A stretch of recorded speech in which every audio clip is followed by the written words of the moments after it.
Already quarter four, which means it's time for an income report for quarter three. In this video, I'm going to be sharing my quarter three income report from TPT and any other places that I have income, like Etsy, my course, all of those things. I'm going to be sharing all of the payouts. I'm going to be sharing the highs, the lows, the problems, what my goals are for this next quarter as I go into TPT for the final quarter of the year. And then we're just going to, see how everything turns out. If you want to see how my quarter one and quarter two went, you can click on the videos up here, or you can do it down below. I'll put them in the video description so that you can see the progress over time. I'll briefly talk about it in like the update we're about to do, but that's what this video is going to be all about. For those who don't know me, my name is Rainey Barton. I'm an elementary music teacher and also a middle school musical theater teacher in Central Florida, but I also am a Teacherpreneur productivity mentor. I help teachers, sellers master their time and energy while scaling their business so they can ditch the hustle and grind, break up with busy, and stop sacrificing their mental health. And so on this channel, we provide all sorts of productivity and teacher seller tips. Productivity is on Sunday, teacher seller tips are on Wednesday, and the goal is to help you be able to work less and make more in your teacher seller business. So if you like what you hear, then like, subscribe, share, all of the things. But we're going to chat income report for quarter three. I feel like I always put this disclaimer out there, but I also feel like it needs to be said is what my income is not reflective of another person's income or anybody else's income. So if you're hearing this and I'm like frustrated with myself because I didn't get the numbers that I wanted, and you're still thinking, wow, like I've never reached that number, then you have to keep in mind that not everybody starts at the same exact place. I've been doing my business since 2016 in some form, not my actual TPT business. Well, I've had TPT since 2016, but I didn't actually really take it seriously until September of 2020. But I had another business before that and another business before that. And so all of this knowledge combined has given me 5 years of experience compared to most people that are starting out. They don't have that much experience yet. So if I'm making bigger numbers and everyone's thinking, wow, you did that so fast, it wasn't that it was fast, it was that I built up all the knowledge first, and then it just all started to work out and I started to understand everything. So I just want to throw that disclaimer out there. I am not trying to say that like money is easy or hard to make, because I think money can be easy to make, but I think it can also be hard to make. So I just want to throw that disclaimer out there. But with that said, let's dive into quarter three stuff. I like to do a little bit of an update / tell you my story just so you know where I'm at and like how this all came to be. So I'm going to give you like the brief Cliff Notes version. Started my shop in 2016, didn't do anything with it. I only had one product, my Harry Potter Music Classroom Bundle. Only had that product really until September of 2020.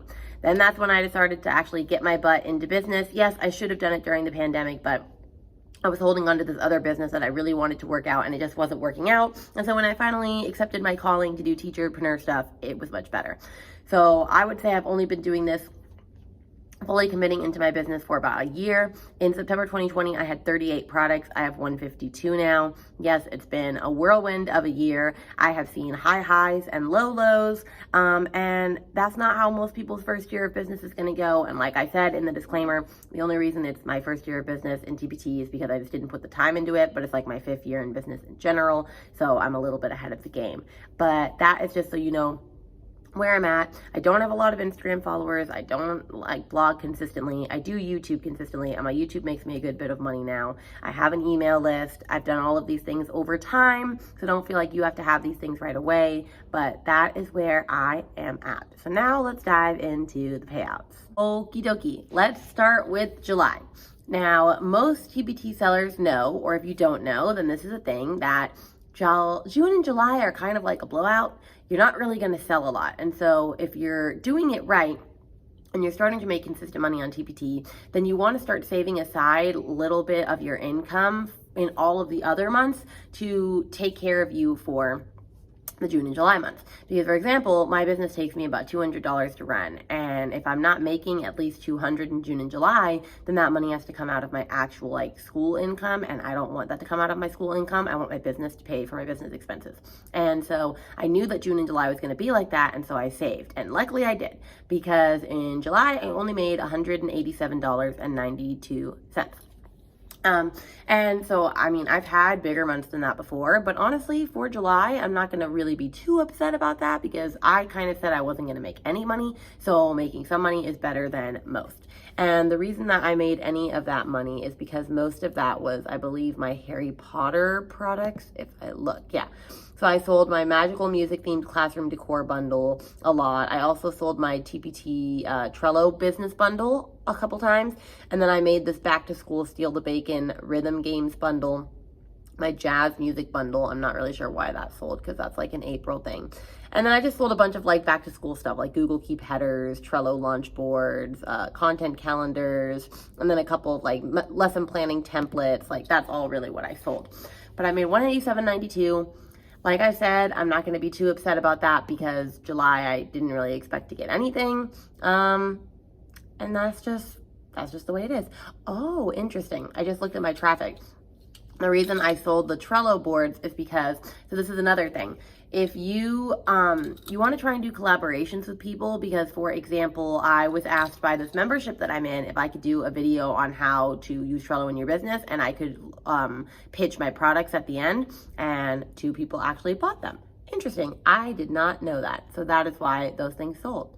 See, the more you know, the more you know. So check out your traffic tab as well when you're doing income reports. Okay.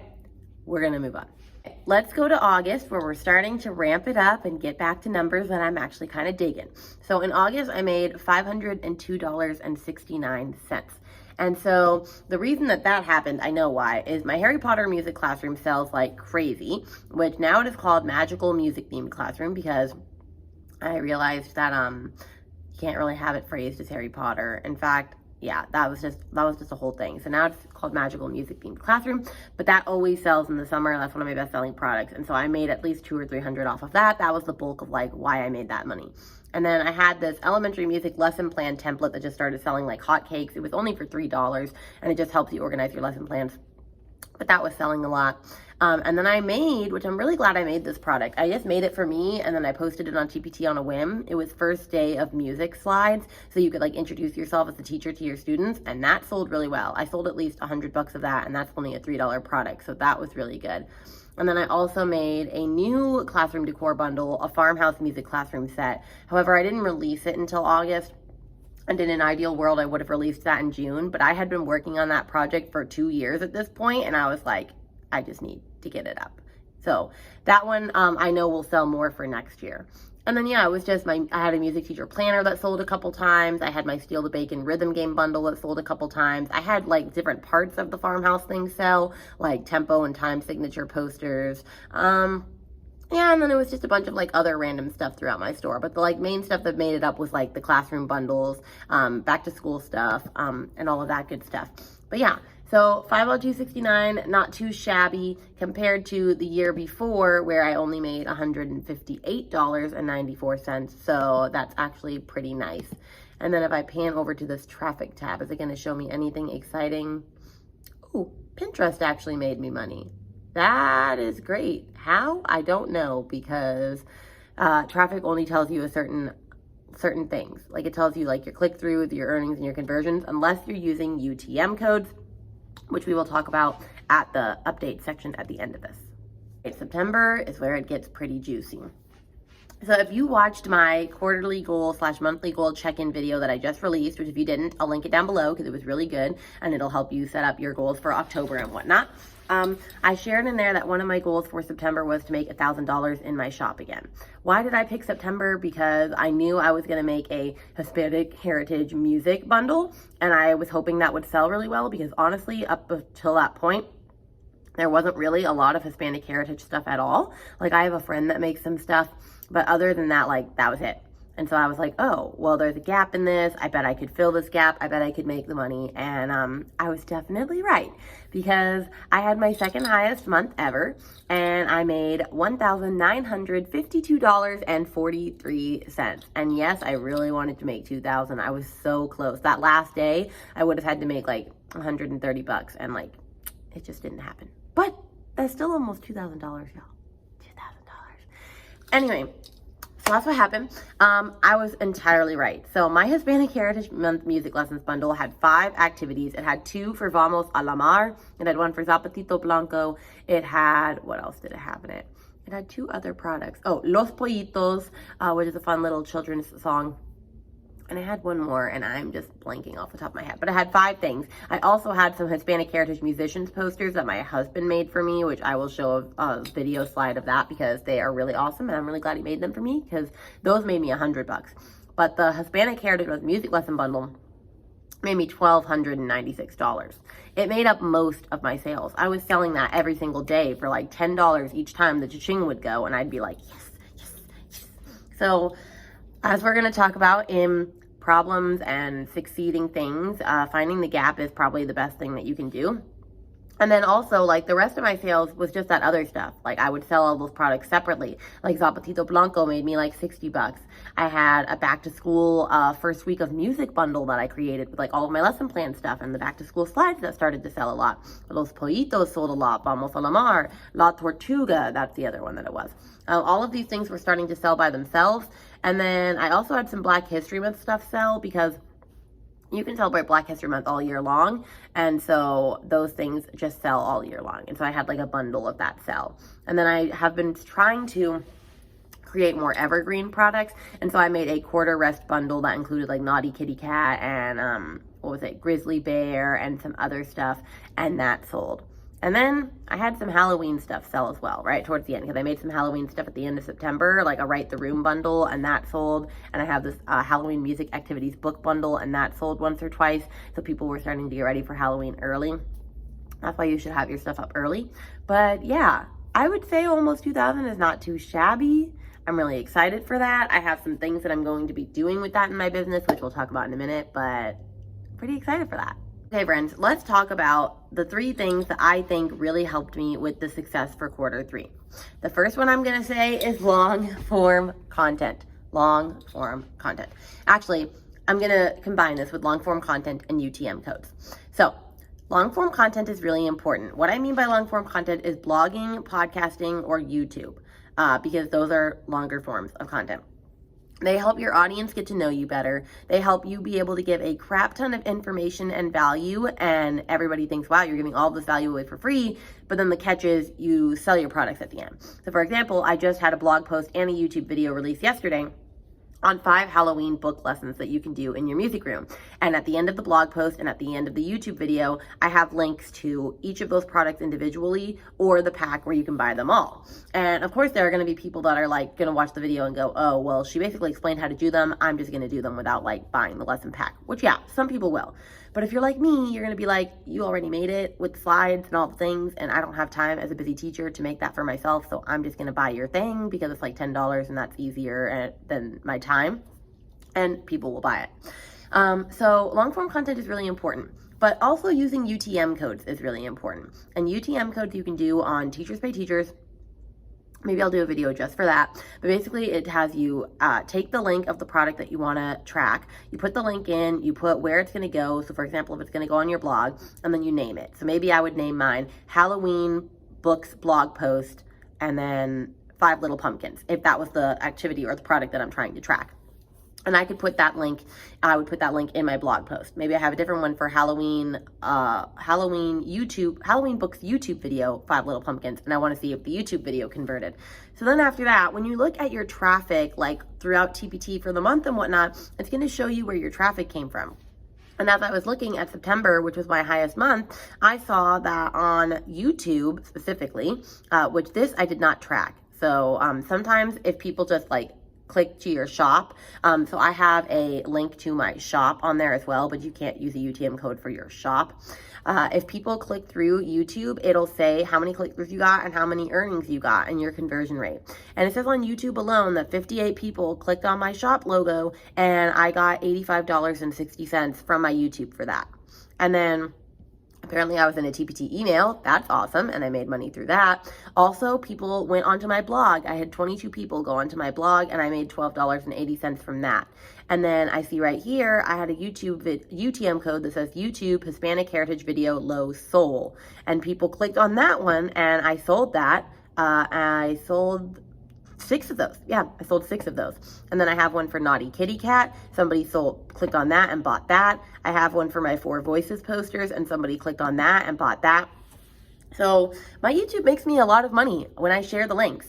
And so if I wasn't doing those YouTube videos consistently and people weren't recognizing me as like an authority in the elementary music field, and they weren't like valuing my opinion and like what I have to share, then I wouldn't be making this money. So long form content and UTM codes is probably the biggest thing you could do for your business, because you're going to make money.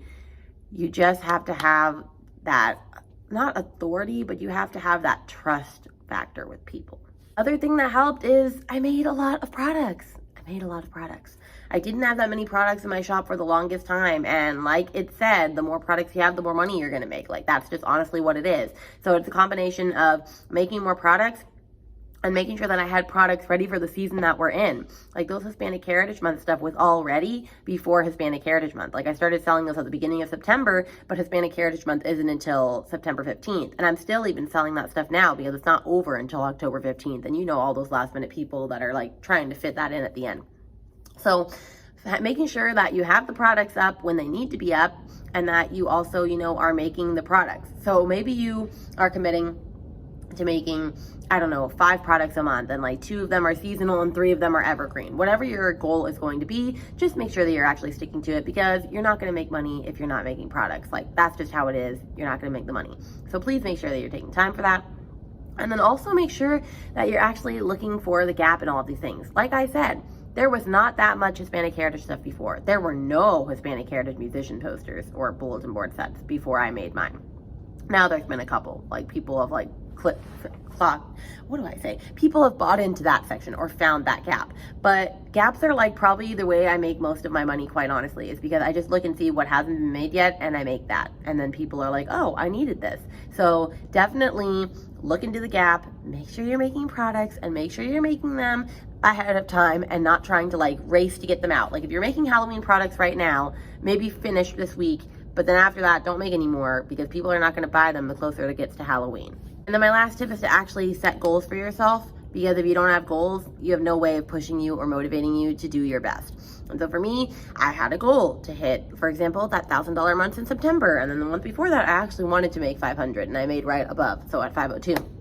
I set goals for myself, and I have how I'm going to get there on these goals, which I definitely explain this more heavily in my quarterly goals and monthly goals check-in. So definitely watch that video if you don't know what I'm talking about. But I take the goal and then I break it down. So for that $1,000 goal, I wrote what products I was going to make to help me get to that $1,000 goal, or what products I already had in my shop, or any bundles that I could create using products that had already been in my shop, and how I could turn that all into that $1,000. And honestly, that worked. I also had what YouTube videos I was going to make. Like, I knew my Hispanic Heritage Month videos were going to do really, really well. And so I had those out at the beginning of September so that people could already start buying that stuff. And I was ahead of the game, because all of the other people that I knew that were going to make Hispanic Heritage Month videos didn't do it for like another 2 weeks. I'll get back to what I was saying in a minute, but so I'm on campus, but I'm not on contract for another 10 minutes. But kids are here early for like daycare, and so 2 of my kids came up that I guess they chose band, because in 4th and 5th grade you can choose band instead of music class, and they gave me this cute little music bracelet. Isn't that adorable? Okay, anyway, what I was saying, I knew the other people were not going to be releasing their videos for at least 2 more weeks, and so I was ahead of the game for 2 weeks. So that is my other tip for you, is to set goals for yourself and write down how you're going to hit them for TBT. So then let's talk about other income that I had. I have an Etsy. I sell a couple of like my Trello launch workboards on them. And I also used to have a couple of stickers that I was selling, but I've run out of stickers and I haven't put any up. So I didn't make any money on my Etsy shop in these last 3 months. Or actually, no, I sold 2 podcast workflows, and so those were $12 each. But other than that, I'm not really focusing on Etsy at the moment. And then I do have affiliate sales. And honestly, I need to look into how much I've made on that. I don't feel like it's been a lot. Like, I don't make as much on affiliate sales for like Amazon books and sharing all of those sorts of things. So I'm sure I probably made money on that. I probably should check and see. I don't have that data for you in this income report. But I did also have, in July, I launched my Talk Trello to Me mini course, and I kind of didn't promote it as well as I should have. And I mean, it's here year round. So if you're interested in learning how to use Trello for $27, then you can still get it. And I'm going to probably promote it again soon. But I sold at least 6 of those, and so I made 162 from that because it's only 27 bucks a piece. And so all together for quarter 3, my income report was $2,805.04. And so that is how much I made for quarter 3. I'm pretty good with it. I'm pretty proud of myself. I do have some business expenses that I have to take care of, but overall I got to keep a lot of that. A lot of that is going into our savings. With that, I'm using it to pay my bookkeeper, which I pay my bookkeeper quarterly, and she does all of my taxes. She's gonna be doing all my taxes and all my things for me. That was the first thing that I was like, I need to have given to someone else because I don't trust myself with that. So I have a bookkeeper, and then I'm doing a group coaching like incubator / mastermind for 6 months with one of my favorites, Alyssa McDonald. I'm doing her second salary society, and that's $200 a month for 6 months. And so I'm super excited to be doing that, and I get to use my business to help me along the way with that. And so that is the income report of what happened in quarter 3. And then as far as my goals for quarter 4, when it comes to TPT and all of the things, I'm kind of also going to be shifting into focusing on my productivity business. So for example, at the end of the year, I want to release a goal setting like mini course / challenge to help you like reboot your teacher seller systems and like get your goals in order for the new year, and then launch the batching breakdown at the end of that. So be excited for that if that's something that you are interested in. Remember, the batching breakdown is my signature program that helps you design all of your teacher seller systems and helps you learn how to batch and become like a batching extraordinaire and all of that. And so that's coming back again soon. So that's one of my big plans. I also want to just continue making more products, make sure I am ready for the Halloween, Thanksgiving, and Christmas season. I know there are other people that say don't focus on seasonal resources. I have evergreen resources. I've gotten a lot better at that. But seasonal is my jam. Seasonal is like what I'm known for. I just have a lot of seasonal stuff, and my seasonal stuff does really well. And so I just rock it, because it is what it is. Plus, most of the holidays are at least towards the end of the month, and then you're able to make more money because they're at the end of the month, so people are going to buy it all month long. That's just my take on seasonal. I'm actually going to be releasing a video soon per your guys' request on seasonal versus evergreen and like how much to focus in on it and all of that sort of stuff. So yeah, that's basically my goal, is to make sure I'm ready for October, Halloween, Thanksgiving, and Christmas, and to just continue making more products, work a little bit more on my productivity teacher business, and then by the end of the year, I want to be at, my stretch goal is 200 products, my realistic goal is 180 products. I'm at 152 right now, but I want to just keep building and building and building as the year goes on, and so that is my plan. I also have a Q4 goal to be more consistent in my weekly emails. I have been getting better, although I didn't send an email yesterday, and so I'm starting to get behind, so I'm going to send out an email today. In fact, I'm going to write that down right now so that I don't forget. But I have emails to send. I'm getting a little bit better at that, and I wanted to be more consistent in my marketing, and I'm doing that a lot better. I'm making idea pins every day for Pinterest, and I'm actually starting to see like progress from there. I'm doing my YouTube videos consistently. I'm Instagramming again consistently, so that is the goal. Anyway, I hope this was helpful. Remember, like I said, everyone starts at different stages of their business. If you are still working on getting up to a 3-figure month, I know you can do it. You just got to put in the time and do all of the things. Watch my videos, watch other people's videos to help you get there. I hope this video was helpful and inspiring. And if you have any questions, of course, drop them down in the comments below. Get ready because we are coming up soon on our TPT audits that I asked you guys for last month. I'll put that video down below. You still have a chance to submit your name for the TPT audits. We're going to be doing that. And then on Sunday, we have another really great video coming up for you that I don't remember what it is right now, but it's productivity based, and I'm sure it's going to be great. So with that, I will see you on Sunday with the next video. Bye guys.